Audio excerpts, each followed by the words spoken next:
So I just got the wireless hidden camera detector, and I'm gonna check it out. I am going to an Airbnb in October, so I'll definitely be bringing this with, but I wanted to test it out and make sure it works. I do have cameras in my kids' room, so let's see if it works. Let's power it on.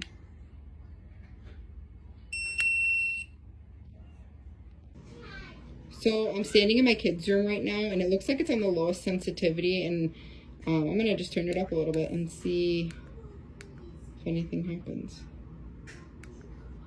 Okay, I'm gonna start walking around.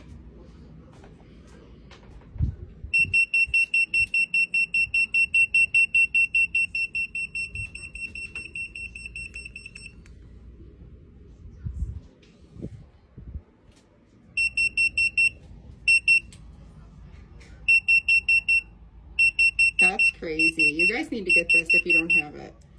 It has a red light, a flashlight. You could even set the mode instead of beeping if you want to be kind of secretive about it. You can set this thing to vibrate.